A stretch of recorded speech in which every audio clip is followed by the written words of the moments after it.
Hello students, welcome to फीकेम academy. Start करते हैं आज की क्लास। कल हमारी क्लास एंड हुई थी किस पर? ऑप्टिक्स पर। और लिखा था हमने what is optics. But optics पढ़ने से पहले आपने लिखा था लाइट के बारे में। लाइट किसे लिखा था? इलेक्ट्रोमैग्नेटिक स्पेक्ट्रम का वो हिस्सा जिसकी वजह से हमें दिखाई देता है या फिर देख सकते हैं। That part of electromagnetic spectrum by which we can see the various types of objects present in surrounding us is known as light, and optics is basic study of light. Optics कुछ नहीं है बल्कि light का ही अध्ययन है। Light का क्या phenomena हो रहा है, लाइट कैसे चलती है, आगे क्या होता है, किससे टकराती है, इन सारी चीजों को क्या कहा जाता है? ऑप्टिक्स, जिसे कहते हो प्रकाशिकी। हिंदी में क्या नाम है इसका? प्रकाशिकी। प्रकाश के बारे में अध्ययन ही प्रकाशिकी है। प्रकाश के गुणों का अध्ययन, प्रकाश के बारे में अध्ययन क्या है? प्रकाश की। लाइट के बारे में बहुत सारी चीजें तुम्हें पता है ऑलरेडी। पता है कि नहीं पता है? क्या क्या पता है? लाइट कैसी वेव है? इलेक्ट्रोमैग्नेटिक वेव है, नॉन मैकेनिकल है, ट्रांसवर्स है, मीडियम की रिक्वायरमेंट नहीं होती है, एयर या वैक्यूम में 3 × 10⁸ C = 1/√μ0 की रफ्तार से चलती है। याद है नहीं याद है? बट अगर माध्यम आएगा तो मीडियम पे डिपेंड करती है। अगर मीडियम आ गया तो मीडियम पे डिपेंड करती है। C = 1/√μe। याद नहीं है? मीडियम में लिखने का, मीडियम में रफ्तार कैसे लिखी जाती है? C = 1/√μe। अरे μ0 μr E0 ER को μ0 μr को क्या लिखा जाता है? म्यू। E0 ER को E। तो हो गया फिर फार्मूला, एकदम शानदार फार्मूला हो गया। पढ़ा था ना इलेक्ट्रोमैग्नेटिक वेव में। बस ये सारी बातें हम लोगों ने पढ़ रखा था। रेडिएशन प्रेशर वगैरह पढ़ रखा था। लास्ट वाले वीडियोस में यही सब तो पढ़ा है ना तुमने, लास्ट के लेक्चर्स में। इन सारी चीजों को पढ़ने के बाद आपके पास यही आता है ऑप्टिक्स। और लाइट की जितनी प्रॉपर्टी है वो सब आपको याद होनी चाहिए। सीधी रेखा में चलेगा, always travels in straight line, है कि नहीं है? ये चीज है। अब इसको, अच्छा, इलेक्ट्रोमैग्नेटिक वेव को लाइट वेक्टर भी कहते हैं। इलेक्ट्रोमैग्नेटिक वेव को लाइट वेक्टर भी कहते हैं। उसका रीजन क्या है? इलेक्ट्रोमैग्नेटिक वेव जो चलती है, क्योंकि उसमें लाइट कैसी वेव है? इलेक्ट्रोमैग्नेटिक वेव, और लाइट की वजह से ही दिखाई देता है, इसलिए इलेक्ट्रोमैग्नेटिक वेव को डायरेक्ट बोला जाता है लाइट वेक्टर, कि वो लाइट है। बिलाल आपको उससे लेना रहने। ऑप्टिक्स को दो तरीके से पढ़ा जाता है, दो तरीकों से, दोनों आपको ही पढ़ना है। ये ऐसा नहीं कि एक आज पढ़ोगे एक 2 साल बाद BSc नर्सिंग ना, यही पढ़ना है। एक हिस्सा ऑप्टिक्स का वो होता है जिसमें आपका किसके बारे में पढ़ना है? लाइट के बारे में। ऑल अबाउट लाइट, लाइट के बारे में पढ़ना है। दो तरीके से पढ़ाया जाएगा। जब लाइट मिलेगी कुछ ऐसे ऑब्जेक्ट से जिनकी डायमेंशंस बहुत बड़ी होगी in comparison to the wavelength of light. Light की वेवलेंथ कितनी है मुझे आती है क्या? लाइट की वेवलेंथ कितनी है बेटा? विजिबल रीजन, विजिबल रीजन का रेंज कहां से है? 3900 एंगस्ट्रॉम से 7800 एंगस्ट्रॉम होता है, मुझे ये आता है। अगर लाइट उन सारे ऑब्जेक्ट से इनकाउंटर करती है, मिलती है, जिनकी डायमेंशंस, जिनका विन्यास, लंबाई, चौड़ाई, शेप, साइज इससे बड़ा होगा, तो यहां पढ़ाया जाता है रिफ्लेक्शन यानी परावर्तन। पढ़ा है सबने? पढ़ा है? रिफ्रैक्शन यानी अपवर्तन, अरे पढ़ा होगा। Reflection, refraction, scattering of light, dispersion of light, प्रकाश का प्रकीर्णन, वर्ण विक्षेपण, ये सब पढ़ा नहीं पढ़ा है? अगर लाइट किससे मुलाकात करे? बहुत बड़े ऑब्जेक्ट से। व्हेन लाइट इनकाउंटर्स या डील्स विथ ऑब्जेक्ट्स, कॉर्नर्स और holes whose dimensions are the greater than या larger than the wavelength of light. जब प्रकाश उन वस्तुओं से मुलाकात करता है जिसकी विन्यास, जैसे plane mirror, plane mirror, light की वेवलेंथ कितनी है? बहुत, ये बहुत बड़ा है, बहुत छोटा है, बहुत, अरे इतना छोटा यार कि तुम आंखों से नहीं दिखाई दे रहा है तुमको, इतना छोटा, बहुत छोटा हो गया। रेडियो वेव तो तुम देख नहीं पाते, है कि नहीं है? 0.1 सेंटीमीटर से बड़ी वेवलेंथ होती है, वो तो दिखाई नहीं देगी, कोई तुम्हें इलेक्ट्रोमैग्नेटिक वेव नहीं दिखाई देगी। बट ये बहुत छोटी होती है, ये बहुत छोटी है। और जो प्लेन मिरर है वो बहुत बड़ा है, बहुत छोटा होता है, जो हम घरों में देखते हैं रोज, जो घरों में हम देखते हैं रोज सुबह, जिसमें चेहरा देख के आते हो, उसकी साइज बड़ी। अच्छा, इस समय लाइट क्या बोर्ड पे गिर रही है? नहीं गिर रही है, लाइट इंसिडेंट हो रही है इस बोर्ड पे, बोर्ड आपको दिखाई दे रहा है। बोर्ड की साइज और ये साइज कौन ज्यादा है? बोर्ड की साइज। तो नॉर्मल फिनोमेना होता है जिसे रिफ्लेक्शन, परावर्तन और अपवर्तन, रिफ्रैक्शन कहा जाता है। लाइट आई, कोई दिक्कत नहीं हुई, आके डायरेक्ट तुम्हारी आंखों पर चली गई, इसे क्या कहा जाता है? नॉर्मल फिनोमेना, रेगुलर, जो हमारी डेली लाइफ में होता है। तो ये कब है? लाइट के बारे में कितने तरीके से पढ़ा गया? दो तरीके से। कब? When light encounters deals with the objects जिनकी डायमेंशन किससे बड़ी है? वेवलेंथ ऑफ लाइट से। डी फॉर डायमेंशंस, बीमाएं, विन्यास, बीमाएं मतलब लंबाई, चौड़ाई, ऊंचाई, ये सब समझ में आया? अरे प्लेन मिरर देखो, बहुत बड़ा ऑब्जेक्ट है, छोटा ऑब्जेक्ट है, इसके लिए इसके कंपैरिजन में बहुत बड़ा ऑब्जेक्ट है। लेंस, लेंस लेंस चश्मा वाला लेंस बहुत बड़ा ऑब्जेक्ट है। दीवार बहुत बड़ा ऑब्जेक्ट, इंसान। तो इसके कंपैरिजन में लाइट की वेवलेंथ बहुत छोटी है, मतलब इन बोर्ड्स के डायमेंशंस की तुलना में लाइट की वेवलेंथ बहुत, इसलिए लाइट का कोई अधिकार नहीं चल पाता और चुपचाप आके या तो लौट जाती है या तो डिबेट होकर चली जाती है अगले मीडियम में। कुछ फिनोमेना ज्यादा दिखाती नहीं है, केवल यही दोनों पर सिमट के रह जाती है। तो ये कब होता है? जब डायमेंशन क्या हो? बहुत बड़ी हो। लेकिन अगर डायमेंशन बहुत छोटी हुई तो, अगर डायमेंशन बहुत छोटी हो, या तो इसके बराबर हो या तो इससे भी छोटी हो। सोचो, क्या इससे भी छोटी डायमेंशन हो सकती है? हाँ, क्योंकि सबको पता है कि गामा वेव जो होती हैं उनकी वेवलेंथ सबसे कम होती है। इसका मतलब और भी छोटी डायमेंशंस हो सकती हैं। अगर डायमेंशन छोटी या बड़ा बराबर हो गई, किसके बराबर? लगभग किसके बराबर हो गई? व्हेन, ऐसे लिखा जाता है, when dimensions of the object is comparatively equal to the wavelength of light, तो आपको ये सब नहीं दिखाई देगा, जिसकी वजह से आपको पानी में पड़ी हुई पेंसिल तिरछी दिखाई देती है। अपवर्तन है, वो रिफ्लेक्शन है, देखा होगा, जिसकी वजह से आप अपना प्लेन मिरर में इमेज देख पाते हो। रिफ्लेक्शन है वो, क्योंकि वहां बहुत बड़े बड़े ऑब्जेक्ट है। लेकिन अगर ऑब्जेक्ट बहुत छोटा हो गया, जैसे ध्यान से देखो, अगर मान लो एक बहुत बड़ा होल कर यहां से एक ब्लैक कारपेट लगाई जाए, वहां से सामने से भर भर के लाइट आ रही हो और उसमें से एक गोला करा जाए, बहुत बड़ा, इतना बड़ा गोला, तो यहां पर कितना बड़ा गोला नजर आएगा? क्या उतना ही बड़ा? और अगर मैं धीरे धीरे गोला छोटा करता जाऊं तो ये वाला, यहां वाली लाइट बड़ी होती जाएगी, छोटी होती जाएगी। और मैं बहुत छोटा कर दूं, बहुत छोटा, लगभग इसके बराबर, तो क्या मुझे छोटा सा ही यहां पर ग्लो नजर आना चाहिए? जितना छोटा होल है, क्या उतना ही छोटा ग्लो नजर आना चाहिए? लेकिन जब बहुत छोटा कर देता हूं, मैं लगभग इसके बराबर पहुंच जाऊं या इससे भी छोटा पहुंच जाऊं ना, तो वहां पर मुझे छोटा सा ग्लो नजर नहीं आता, मुझे मैक्सिमम मिनिमा मिल लेता है। मैक्सिमम मिनिमा मतलब कहीं डार्क कहीं लाइट। यहां लाइट हो गया, यहां क्या हो गया? लाइट, फिर कहीं डार्क, फिर कहीं लाइट, कभी ज्यादा, कभी उजाला, कभी अंधेरा, कभी उजाला, कभी अंधेरा, पूरे मुझे पैटर्न नजर आने लगता है। सोचो, जो लाइट जा रही थी वो इकट्ठा वहां जाकर के एक रिंग नहीं बना रही है, एक स्फीयर, एक सर्कल नहीं बना रही है, बल्कि क्या बना रही है? कहीं डार्क कहीं लाइट, कहीं डार्क कहीं लाइट, तो यहां लाइट बना रही है। ऐसे पैटर्न नजर आते हैं। ऐसे समझो कि लाइट, ऐसा समझो कि जो दिवाली पर जो अभी लड़ी लगाते थे ना हम लोग, वो झालर, तो जहां लाइट, जहां बल्ब है वो ये है और जहां वायर है वो ये है। आपको ऐसा पैटर्न नजर आएगा, समझ में आया ना? डार्क लाइट का ऐसा पैटर्न नजर आता है, अंधेरा उजाला पैटर्न पे। इसको कहते हैं मैक्सिमा मिनिमा। और वो कहां मिलता है हमें? इस वाले में। उन सारे फिनोमिनास के नाम क्या क्या है बेटा? उसका नाम है, सबसे पहला है इंटरफेरेंस, जिसे कहते हो व्यतिकरण। ये सब बहुत शानदार टॉपिक्स हैं। इंटरफेरेंस, व्यतिकरण। दूसरा क्या पढ़ा जाएगा आपको? डायफ्रैक्शन, विवर्तन। क्या चीज है?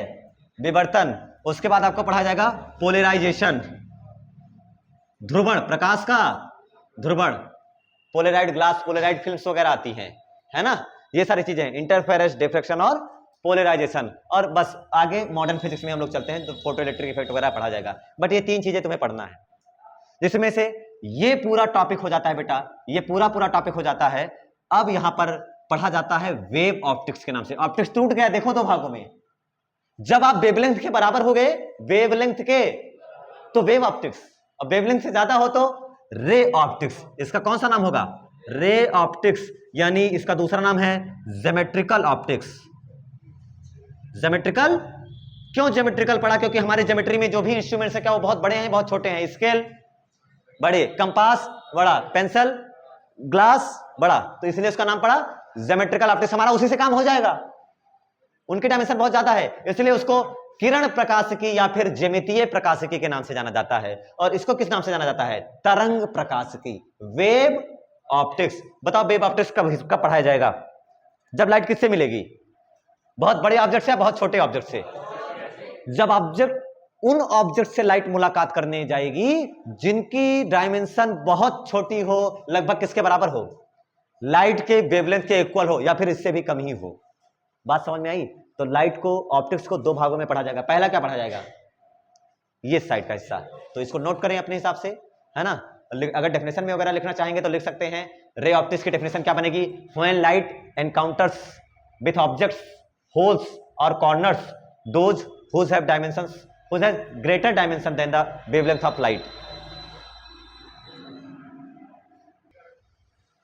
ठीक है, ये हमारे डेली लाइफ के फिनोमिनाज हैं, ये हमारे डेली लाइफ में होते रहते हैं, और ये एक्सपेरिमेंटल लाइफ, प्रैक्टिकल लाइफ है ना, ये लैब में देखा जाता है, इसको किया जाता है एक्सपेरिमेंट करके।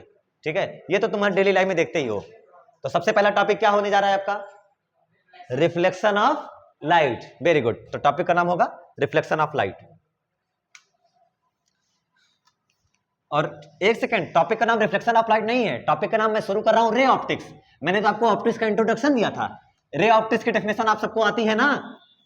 क्यों बेटा? रे ऑप्टिक्स की डेफिनेशन सबको आती है, तो मैं ये उम्मीद करूंगा कि रे ऑप्टिक्स की डेफिनेशन सबको आती है। और नॉर्मल फिनोमिना एग्जांपल में आपने परावर्तन अपवर्तन यानी रिफ्लेक्शन रिफ्लेक्शन लिख रखा है, इसलिए मैं पढ़ाने वाला हूं सीधे रिफ्लेक्शन। इसलिए पहले रे ऑप्टिक्स की शुरुआत हो रही है, और रे ऑप्टिक्स में सबसे पहला मेंबर आपका आता है रे ऑप्टिक्स। क्या चीज है बेटा? Reflection of light. What is reflection of light? प्रकाश का परावर्तन किसे कहते हैं? Bouncing back of light to the same medium, जहां से आई वहीं वापस चली जाए, है नहीं है? अगर लाइट सेम मीडियम अगेन वापस उसी मीडियम को जाए बेटा, जिस मीडियम से लाइट आए, जिस माध्यम से लाइट आए, किसी तल पर गिरे और गिरने के बाद वापस उसी मीडियम में लौट जाए, समझे ना? If light comes from a homogeneous medium and falls on a surface, अगर किसी समान माध्यम से चलते हुए आती है, किसी तल से गिरती है, टकराने के बाद after hitting the surface if it come back to the same medium again, अगर वापस उसी मीडियम में लौट आती है, इस फिनोमेना को क्या कहते हैं? Reflection of light. अगर ध्यान से देखो तो मान लो मैं ये सरफेस ले लेता हूं, सरफेस है जिसको मैंने जानबूझ के कुछ ऐसा बना रखा है, तुम्हें ये नहीं पता है, बताता हूं। ये मैंने कोई कांच लिया, कांच ट्रांसपेरेंट होता है या ओपेक, मतलब पारदर्शी या अपारदर्शी? कांच पारदर्शी, जिसके आर पार कांच की बोतल वगैरह होती है, आर पार दिखाई देता है। तो ये कांच था, लेकिन एक साइड मैंने पेंट लगा दिया। एक साइड क्या लगा दिया? मिरर। कभी घर का मिरर टूटा हुआ देखे हो? दूसरा साइड देखो तो आपको पॉलिश नजर आता है, नजर आता है नहीं नजर आता है? ये वो है। जब लाइट आकर के किसी मीडियम से, मान लो हवा से चलते हुए आ रही है, चारों तरफ हवा एक जैसी है, तो उसे कहते हैं समान माध्यम, होमोजीनियस मीडियम। ये रे आई, आकर के किसी सरफेस पर गिरी, है ना, आकर के किसी सरफेस पर गिरती है, इंसिडेंट होती है, इंसिडेंट होने के बाद वापस उसी मीडियम में लौट गई। रे वगैरह तो जान रहे हो ना सब लोग? रे जान रहे हो?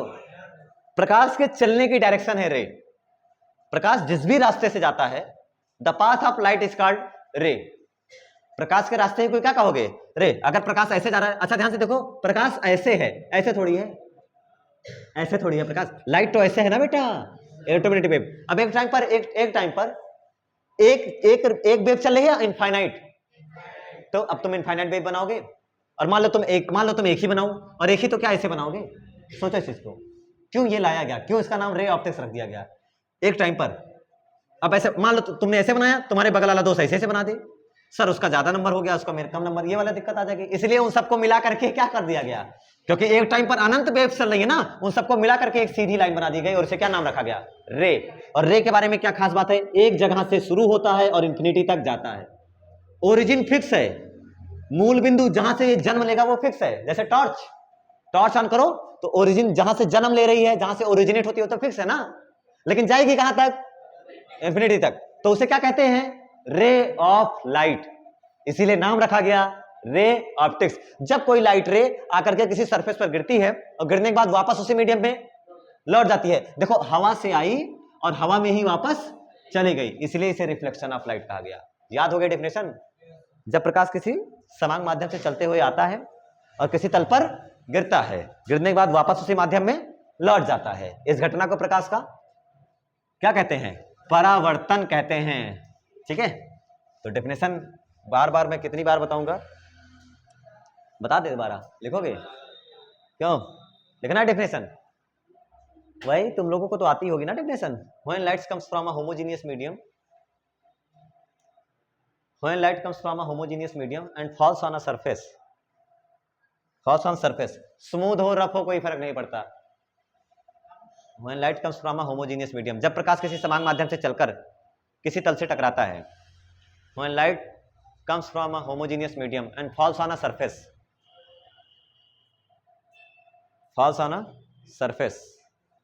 then after hitting the surface, किसी तल से टकराता है और टकराकर falls on a surface, light comes from a homogeneous medium and falls on a surface. When light comes from a homogeneous medium and falls on a surface, जब प्रकाश किसी समान माध्यम से चलकर किसी तल से टकराता है, after hitting the surface it come back to the same medium again, तथा टकराकर पुनः उसी माध्यम में वापस लौट जाता है,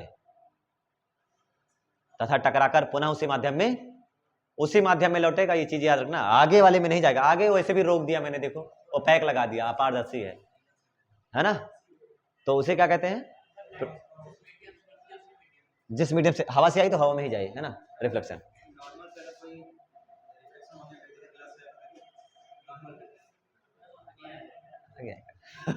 स्लैब वगैरह कॉन्सेप्ट आगे है बेटा, रुक जा, ठीक है। अब ध्यान से देखो, आने वाली रे का नाम होगा इंसिडेंट रे, आपतित किरण। जो आ रही है उसका नाम क्या होगा? आपतित किरण। जो जा रही है परावर्तन के बाद मिली ना, अच्छा जिस बिंदु पर आई बेटा, जिस पॉइंट पर आई उसे आपतन बिंदु कहते हैं, point of incidence, point of incident point. और जाने वाली रे का नाम है परावर्तित किरण, रिफ्लेक्टेड रे। तीन बातें मुझे याद हो गई। इस सरफेस का नाम क्या होगा? रिफ्लेक्टिंग, परावर्तक पृष्ठ, परावर्तक तल, रिफ्लेक्टिंग सरफेस, परावर्तक पृष्ठ। क्या नाम हो गए? 1 2 3 4, 3 और दूंगा। ध्यान से देखो, इसका नाम होता है नॉर्मल, अभिलंब, ठीक है, ये हो गया नॉर्मल। और दो चीजें हो गई ना, और यहां से ध्यान से देखो, ये एक एंगल बनता है और ये भी एक एंगल बनता है। इस एंगल का नाम है एंगल ऑफ इंसिडेंस या इंसिडेंट एंगल, सीधे नाम लिखता हूं इंसिडेंट एंगल, आपतन कोण। ये अभिलंब हो गया और इसका नाम होगा इंसिडेंट एंगल। अच्छा, इंसिडेंट एंगल किस लेटर से लिखा जाता है? एंगल आई, कोण आई से। और वो वाला किस लेटर से लिखा जाएगा? कोण आर। यह है रिफ्लेक्शन एंगल, परावर्तन कोण। कैसा कोण है? परावर्तन कोण है ये एंगल आर। लॉज याद है आपको? परावर्तन के नियम, एंगल आई बराबर एंगल आर। क्या ये हमेशा होगा? तो पहला लॉ है कि angle i is equal to angle r. आपतन कोण तथा परावर्तन कोण सदैव परस्पर बराबर होते हैं। Angle of incidence and angle of reflection are always mutually equal, पहला लॉ। दूसरा ध्यान से देख, इंसिडेंट रे, आपतित किरण, परावर्तित किरण, reflected ray, and normal at the point of incidence always lie in the same plane. ध्यान से देखो, ऐसा नहीं है कि रिफ्लेक्टेड रे मुझे बाहर बनानी पड़ी, ऐसा है क्या? समझो इस चीज को, ऐसा तो नहीं है ना। एक पेन दो। ध्यान से देखो, suppose that this is normal and this is incident ray and this is reflected ray. सबसे पहला लॉ क्या बताता है? Angle I equal to angle r. और मैं कोशिश करूंगा आपके सामने angle I equal to angle r बनाने की भी, ताकि आप ध्यान से देख पाओ। ये जो टिप जहां आगे है, नोक जहां आगे है, उसको रे मानोगे, डायरेक्शन एकदम सही है। तो मैं ऐसे बना रहा हूं ना, सही है ना मेरा? आगे जा रही है और ये ऐसे जाएगी ये चीज। और ये क्या होगा बेटा? ये क्या होगा? नॉर्मल। अगर मैं ऐसे करूं तब ये समझ में आता है। अगर केवल आपको क्या बताया जाए, angle i is equal to, अगर ये 45 है ना, तो क्या ये 45 है कि नहीं है? अरे ये भी कितना डिग्री है? Angle i is equal to angle r, और चारों तरफ हवा है, हवा से आई और हवा में गई। तो बात तो समझ में आ गई मुझको, आई कि नहीं आई? लेकिन बिल्कुल वही हुआ, लेकिन असल में ऐसा नहीं है। पहला लॉ बताने के बाद दूसरा लॉ को आना पड़ा, और दूसरा लॉ क्या बताता है कि ऐसा नहीं है कि angle I equal to angle R ही काफी है, बल्कि क्या और काफी है, बल्कि आप उन दोनों को, अगर आप पीछे एक कागज लगाएं ना, प्लेन लगाएं, तो सारी प्लेन में आ जाए। अगर ये बाहर थी तो प्लेन में आती? बताओ। अगर ऐसी थी, अगर कागज इधर लगाते एक बाहर हो गई, इधर लगाते एक बाहर हो गई, इधर लगाते तो एक बाहर हो गई। क्या बात समझ में आई? नॉर्मल की जरूरत क्यों पड़ी? नॉर्मल की जरूरत क्यों पड़ी? और एंगल नॉर्मल से ही क्यों मेजर करा गया उसको भी सुन लो ध्यान से। नॉर्मल की जरूरत इसलिए पड़ी, नहीं इरेगुलर सरफेस में भी सेम लॉ लागू होगा, ठीक है। नॉर्मल की जरूरत इसलिए पड़ी क्योंकि लाइट जिस मीडियम से आई उसी मीडियम में वापस, देखो ध्यान से, देख क्या मैंने सही लिखा है डेफिनेशन के हिसाब से, डेफिनेशन के हिसाब से if light comes from a homogeneous medium and falls on a surface, गिरी और गिरने के बाद वापस उसी मीडियम में, क्या डेफिनेशन के हिसाब से मेरा डायरेक्शन सही है एकदम, हाँ। और angle I equal to, angle क्यों आया, क्योंकि नॉर्मल आया। नॉर्मल की जरूरत क्यों पड़ती है, नॉर्मल तुम्हारे सिलेबस में बहुत इंपॉर्टेंट है, हल्के में मत लेना, ये नॉर्मल है बट तुम इसे नॉर्मली ट्रीट मत करना, ये तुम्हें बर्बाद कर देगा। नॉर्मल क्यों आया, क्या बताने के लिए, सबसे पहला एंगल, सबसे पहला एंगल, और एंगल कहां से लिया जाएगा, नॉर्मल से। सरफेस आना टेढ़ा हो सकता है, इसलिए सबसे अच्छा क्या माना गया, नॉर्मल से। क्या बात समझ में आई। और अगर मान लो ये नॉर्मल, सर मेरे पास कर्व सरफेस हो गया तो नॉर्मल कैसे पड़ेगा, अगर कर्व सरफेस हो गया तो नॉर्मल कैसे पड़ेगा, जिस पॉइंट पे नॉर्मल पढ़ाना हो, जिस पॉइंट पे क्या पढ़ाना हो, नॉर्मल। आप पॉइंट पे नॉर्मल नहीं ड्रॉ कर सकते, इसलिए वहां पर एक टेंजेंट लाइन, स्पर्श रेखा ड्रॉ करोगे, करोगे ना। और अब इस पर नॉर्मल खींचना क्या जानता हूं मैं, बड़े आराम से, एक लाइन पर नॉर्मल, पॉइंट पे नॉर्मल, यार इस पॉइंट पे नॉर्मल खींचो, तुमने कहा सर ये है नॉर्मल, ये मैंने कहा ये देखो, गलत हो गया, नहीं गलत हो गया, इसलिए पॉइंट पे नॉर्मल खींचा नहीं जा सकता, हमें एक लाइन। अब इसमें सर इसमें क्यों नहीं खींचा, क्योंकि देख ऐसे ही जाएगा, इसलिए यहां नहीं बताया जाता, लेकिन कर्व में ध्यान देना पड़ता है। नॉर्मल जरूरी है या नहीं जरूरी है, बहुत जरूरी है। देख इधर नॉर्मल के बिना अधूरा है ये, इधर देखो नॉर्मल के बिना ये अधूरा है, इसलिए वो नॉर्मल जरूरी होता है, नॉर्मल। और ये बताता है कि इंसिडेंट रे और रिफ्लेक्टेड रे दोनों नॉर्मल के अपोजिट साइड में होगी। अच्छा सर नॉर्मल के अपोजिट साइड में होगी, तो ये सही है, गलत है बेटा। हाँ angle I equal to angle r है, नहीं, अरे ये नॉर्मल ही नहीं है, नॉर्मल का मतलब परपेंडिकुलर होता है, 90 डिग्री होता है, कितना डिग्री होता है, और ये कहां से जाएगा, सेंटर से। आगे पढ़ाया जाएगा तुमको उन सब चीजों में। तो नॉर्मल आपके लिए जरूरी क्यों होता है, क्योंकि नॉर्मल ही एंगल बताता है, नॉर्मल ही एंगल बताता है, सबसे बड़ी जरूरी बात, नॉर्मल ही एंगल बताता है और नॉर्मल ही डायरेक्शंस देता है कि कौन कहां आएगा। अगर कर्व सरफेस होगा तो अभिलंब कैसे डालोगे, कर्व सरफेस होगा तो नॉर्मल कैसे पड़ेगा, सबसे पहले जिस भी पॉइंट पे मुझे नॉर्मल ड्रॉ करना होगा, क्या उस पॉइंट पे मुझे एक स्ट्रेट वो टेंजेंट लाइन, स्पर्श रेखा खींचनी चाहिए, और स्पर्श रेखा खींचने के बाद हम उस पर नॉर्मल ड्रॉ कर सकते हैं। तो अब मैं लिखूंगा, अब वो बाद में जो आपको समझाई वो लिखूंगा, इंसिडेंट रे, आपतित किरण, परावर्तित किरण, और आपतन बिंदु पर खींचा गया अभिलंब, normal always lie in same plane, always lie, क्या हुआ, always lie in same plane. आपतित किरण, परावर्तित किरण और आपतन बिंदु पर खींचा गया अभिलंब सदैव एक ही तल में होंगे, और होंगे आपको दिख भी रहा है डायग्राम से, समझ में आया ना। अब सिलसिला शुरू होता है मिरर का, यहां से आपके पास क्या आता है, मिरर। अब मिरर कितने तरीके का होता है, व्हाट इज मिरर, सबसे पहले बताओ what is mirror, what is mirror बेटा, सब लोग जानते हो मिरर के बारे में, 10th में पढ़ा है, मैं वही पढ़ा रहा हूं, कुछ भी नया नहीं पढ़ा रहा। मिरर किसे कहते हैं, हाँ वेरी गुड, अगर कोई कांच ले लें, ग्लास ले लें, ग्लास, और उसके एक सरफेस को पॉलिश कर दें, तो क्या दूसरा सरफेस स्मूथ और शाइनी हो जाता है, चमकदार हो जाता है, और क्या उसे क्या कहा जाता है, मिरर, दर्पण कहते हैं। What is mirror, mirror is one side polish glass, glass ले लो, ग्लास, उसका एक साइड क्या कर दो, पॉलिश, ग्लास का एक साइड पॉलिश कर दीजिए तो आपका क्या बन जाता है, मिरर। तो मिरर के बारे में अगर मुझसे पूछे कोई, दर्पण किसे कहते हैं, तो वन साइड, एक ग्लास ले लो, ग्लास कांच, और कांच का एक साइड क्या कर दो, polish, one side polished glass, mirror कहलाता है। कितने तरीके का होगा, वन साइड पॉलिश ग्लास। अच्छा ध्यान से देखो, इस सरफेस का नाम क्या है, इस सरफेस का नाम, प्लेन सरफेस, नहीं नहीं, सरफेस का नाम क्या है, रिफ्लेक्टिंग सरफेस, परावर्तक, अरे लिखा भी तो है, इस सरफेस का नाम क्या है, परावर्तक पृष्ठ, मतलब रिफ्लेक्टिंग सरफेस। ध्यान से देखो, मैं आपके सामने दो तरीके का ला रहा हूं, एक ऐसा और एक ऐसा, कितना तरीके का हो गया मिरर, कौन कौन सा? एक प्लेन और एक कर्व सरफेस। प्लेन मिरर आपको नहीं पढ़ना है आपके बोर्ड में, मतलब 12th में बिल्कुल भी नहीं है। प्लेन मिरर से आप बिल्कुल छुट्टी पा चुके हैं, ठीक है। प्लेन मिरर बिल्कुल भी नहीं पढ़ना, जो भी पढ़ना है वो कौन सा पढ़ना है? तो डेफिनेशन क्या होगी? अगर परावर्तक तल समतल है तो समतल दर्पण। If reflecting surface is plane then the mirror is called plane mirror. और अगर रिफ्लेक्टिंग सरफेस कर्व है तो कौन सा मिरर आएगा? स्फेरिकल। अरे देखो ये गोले का ही हिस्सा है बेटा, अगर मैं आगे बनाऊं तो ये गोला बनेगा। अगर मेरा परावर्तक तल गोलीय है तो गोलीय दर्पण। डेफिनेशन केवल किसके बेसिस पर बताया जाएगा? किसके बेसिस पर? परावर्तक तल के, परावर्तक पृष्ठ के बेस पर बताओगे आप, रिफ्लेक्टिंग सरफेस के बेस पर।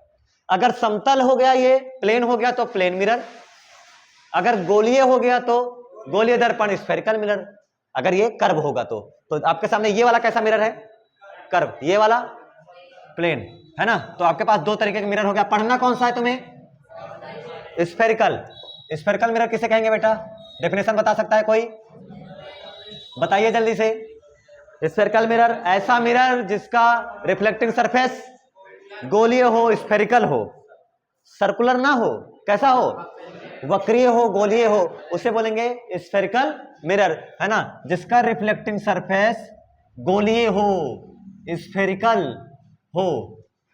ये बनता किससे है? बनेगा किससे? बनेगा किससे? बताइए, ये बनेगा किससे? अगर ये गोले से, गोलीय दर्पण है तो बनेगा भी गोले से। बनेगा भी किससे? बनेगा किससे? तो ये बनेगा कांच के गोले से, हॉलो स्फीयर से, हॉलो ग्लास स्फीयर से, कांच के खोखले गोले से। तो ये मेरे पास क्या है? कांच का खोखला गोला, हॉलो स्फेरिकल ग्लास, कांच का खोखला गोला। मेरे पास कांच का खोखला गोला है, मैंने उससे ये दर्पण बनाया है। बस ऐसे काट लो तो बन जाएगा या कुछ और भी करना पड़ेगा? काट दो तो बन गया, काट दो तो बन गया। क्या काटने के बाद ही एक काम बचता है मेरे पास? काटने के बाद क्या काम बच रहा है? पॉलिश करना। क्या ध्यान से देखो, मैं दो हिस्सा काट लिया, कितना हिस्सा? पॉलिश करने, मैंने कहा कि पॉलिश करें, ठीक है। क्या करा गया इसको? पॉलिश। तो मैंने ऐसे ऐसे पॉलिश कर दिया। अब एक इंसान आया और उसने कहा कि सर ऐसे ही क्यों पॉलिश किया, ऐसे नहीं कर सकते थे क्या? मैंने कहा कर, तेरी मर्जी। क्या मिरर हो गए? स्फेरिकल कितने तरीके का आप खुद को दिख रहा है? एक जिसका परावर्तक पृष्ठ बाहर उठा हुआ है, ध्यान से देखो, रिफ्लेक्टिंग सरफेस कैसा है? क्या बाहर की ओर है कि नहीं है? और एक ऐसा भी नजर आ रहा है जिसका रिफ्लेक्टिंग सरफेस धंसा हुआ है। परावर्तक पृष्ठ कहां है? अंदर है, इनवर्ड है। तो मेरे पास मिरर कितने तरीके का हो गया? गोलीय दर्पण कितने प्रकार का? स्फेरिकल मिरर टू टाइप्स का, एक जिसका परावर्तक पृष्ठ बाहर की ओर है, उठा हुआ, और दूसरे का धंसा हुआ। अगर उठा हुआ है तो नाम होता है उत्तल, जिसे आप कहते हो कॉन्वेक्स मिरर। कैसा मिरर? उत्तल दर्पण, ऐसा दर्पण जिसका परावर्तक पृष्ठ उठा हुआ हो। दूसरा ऐसा दर्पण, ऐसा मिरर जिसका परावर्तक पृष्ठ, रिफ्लेक्टिंग सरफेस धंसा हुआ हो, इसका नाम आएगा कॉनकेव मिरर। कौन सा दर्पण है ये? अवतल दर्पण। तो अपने हिसाब से डेफिनेशन लिख पाए तो लिखें, है ना। आज के लिए इतना ही, तब तक के लिए नोट्स बनाते रहिए, रिवीजन करते रहिए। धन्यवाद।